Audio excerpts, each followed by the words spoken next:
mentioned.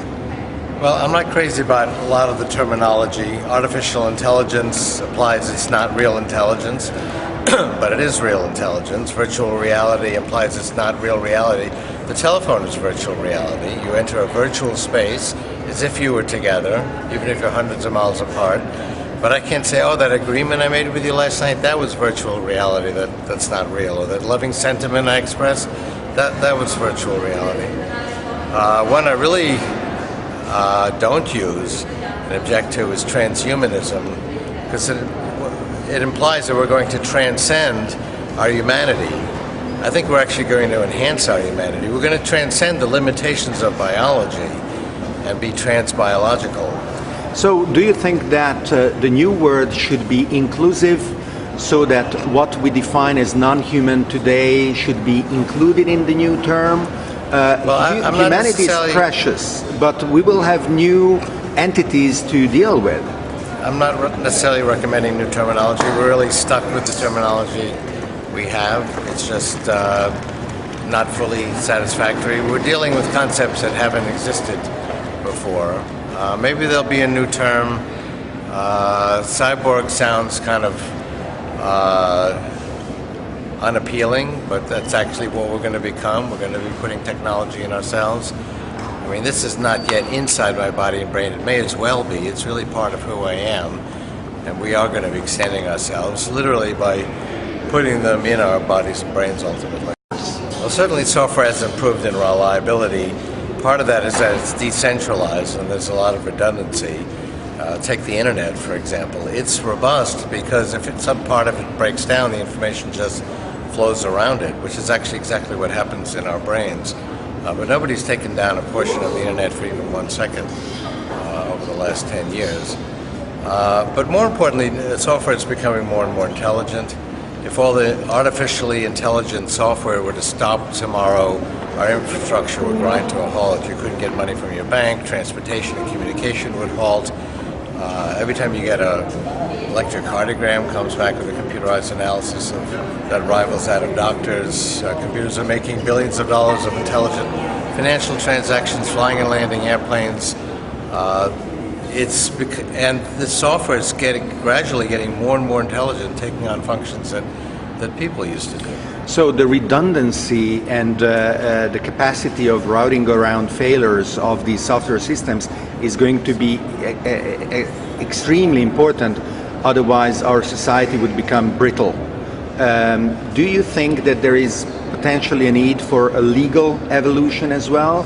We have seen how countries can turn off the internet on a whim, and there are international interests, how the United States seizes 80,000 domains because of a mistake, and it doesn't seem to matter.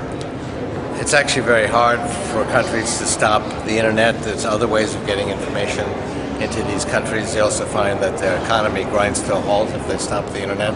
That's why Egypt turned the internet back on. These systems have become really deeply integrated into our lives, our economy, and they're very democratizing. I wrote in the 80s that the Soviet Union would be swept away by the then emerging decentralized communication, and that's exactly what happened. And we can see the democratizing effects.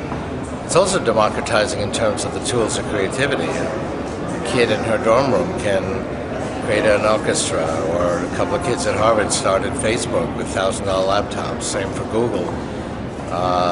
You don't have to be a big corporation, you just have to have the right idea to create disruptive change. Well, it's very interesting when people refer to Watson without even thinking about it, without intending to make a statement. They refer to Watson as he and him and give it a personal pronoun that implies it's not a machine. And it did seem to have a personality, and it commanded natural human language in quite a convincing way. There was a very strong visceral reaction to watching it. It's actually not quite at human levels. The human players were better at language than Watson by a small degree, but Watson made up for it by being able to remember everything it had read. Keep in mind that Watson not only understood the natural language queries, which are quite convoluted with similes and metaphors and puns and jokes and riddles, but also understood hundreds of thousands of pages of material it had read, all of Wikipedia and whole encyclopedias.